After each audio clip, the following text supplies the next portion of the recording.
Kitty party में तो नींद ही नहीं आती। कहीं जन्मदिन की पार्टी हो, होटल में पार्टी हो तो 12-1-2 बजे तक तो कोई नींद का काम ही नहीं है। पर हम तो दिन में कथा में बैठे 2 बजे तो भी कभी कभी आंख में कभी कभी जप किया जाता है। गुरु जी क्यों ऐसा होता है? हमने कहा बच्चा पूरी मोहल्ले में खेलता रहता है। बच्चे को कहीं नींद आती है मोहल्ले में? बोलो बोलो जम के। नहीं आती। वो बच्चा पूरे मोहल्ले में खेलने के बाद अपने घर आता है, माँ की गोद में बैठता है, पापा की गोद में बैठता है, पिता की गोद में बैठता है। माँ की गोद में बैठते से, पिता की गोद में बैठते से ही पिता माता उसके ऊपर हाथ रखते हैं और बच्चा गोदी में ही सो जाता है। वो बच्चा गोदी में सो गया, पूरे मोहल्ले में कहीं जाकर नहीं सोया। सोया तो माँ की गोद में, पिता की गोद में सोया। उसी तरह उस बच्चे को जो सुकून मिलता है वो माता और पिता की गोद में मिलता है, और आपको जो सुकून मिलता है वो शिव महापुराण की कथा में मिलता है। इसलिए थोड़ी थोड़ी कभी कभी, थोड़ी थोड़ी कभी जब आ भी जाए तो कोई बुरी बात नहीं है।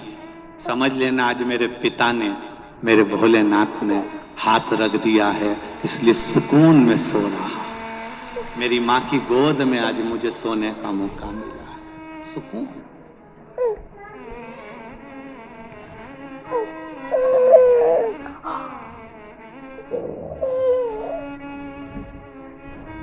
भक्ति में जो बल है, सुकून जहां मिलेगा। गादी बहुत मोटी है, गद्दा बहुत मोटा है,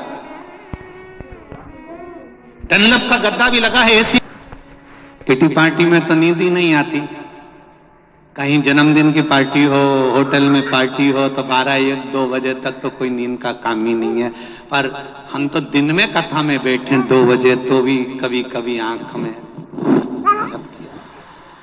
कभी कभी जप किया जाता है। गुरु जी क्यों ऐसा होता है?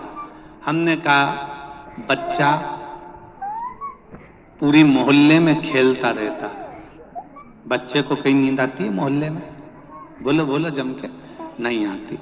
वो बच्चा पूरे मोहल्ले में खेलने के बाद अपने घर आता है, माँ की गोद में बैठता है, पापा की गोद में बैठता है, पिता की गोद में बैठता है।